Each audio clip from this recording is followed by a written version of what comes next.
Hoy, ikaw na ginawang tradisyon ang maging single tuwing February 14, makinig ka sa akin.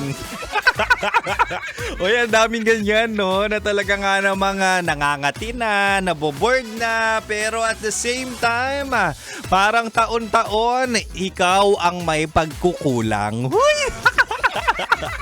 Mahal! Ano sa'yo? Kimchino Emnida. Ay, siya ko na naman to na. Ang spicy opo mo sa radyo na kapag natikman mo. Hahanap-hanapin mo. Ako to si DJ Kimchino. Makakasama mo ako 69 tayo. 6 to 9 p.m. Ako ang iyong malalasap. 6 to 9 p.m. po, ako ang iyong mapapakinggan kung ikaw ay natatraffic o di kaya nagbumubon sa jowa mo o di kaya merong kang kabit. O sige, pwede mo kong pakinggan kahit niloloko mo yung sarili mo pati na rin yung karelasyon mo. Ako ang iyong makakasama at syempre pag-uusapan natin ang mga things about relationship and love. Wow, akala mo talaga. Napakayabang ng DJ na to. Akala mo may jowa rin siya. Oy, minsan kaya wala kang jowa, hindi na yung problema ng ibang tao. Minsan problema na yon sa sarili mo. 'Di ba? Minsan tingin-tingin din sa salamin. Salsa, bakit? Uso yun ngayon, 'di ba? Sa kanta, magsasalsa. Salamin, tingin-tingin din sa salamin. Oo, baka sa'yo ang problema. 'Di ba?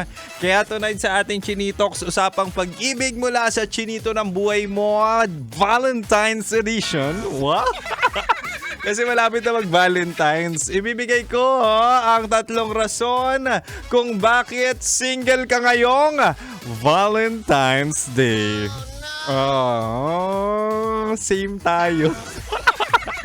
Unang rason kung bakit single ka ay tamad kang lumandi. Napaka-basic, napaka-straightforward. Yan yung sinasabi nating jowang-jowa ka sa social media. Puro ka parinig sa social media. Puro ka thirst trap, di ba? Yung mga story mo, yung mga post mo, puro pasarap. Puro kita yung mga balat-balat mo dyan.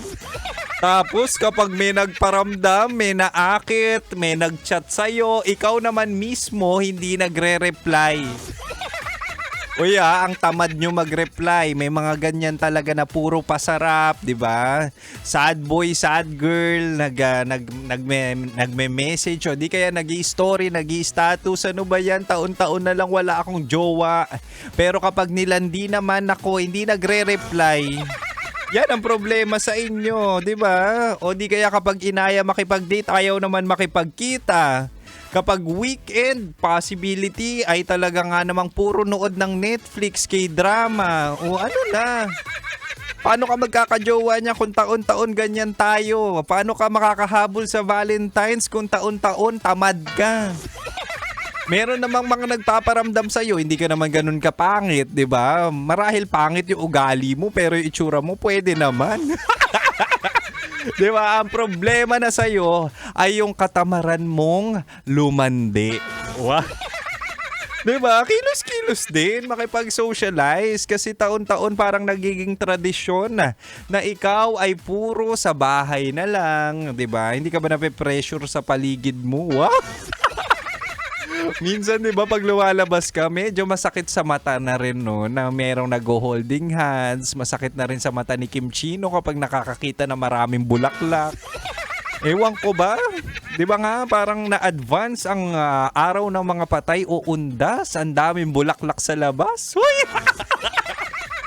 Ang bitter. Dahil sinasabi ko lang, baka dahil sa katamaran mo, kaya yearly ay talaga nga naman ikaw ay tuyot at walang dilig. Huy! O, diba? Isa pa lang yan. Isa pa lang yan sa rason kung bakit single ka ngayong Valentine's Day. Pero wag ka mag-alala, mahal. Mayroon pa akong 2 at hanggang 9 p.m. pa ako. But for now, balik muna tayo sa Rakrakan Music. At dito ka lang sa istasyon na puno ng pagmamahal. Dito ka lang sa 90.7 Love Radio. Kailangan pa bang i-memorize yan? Basic! Metro's number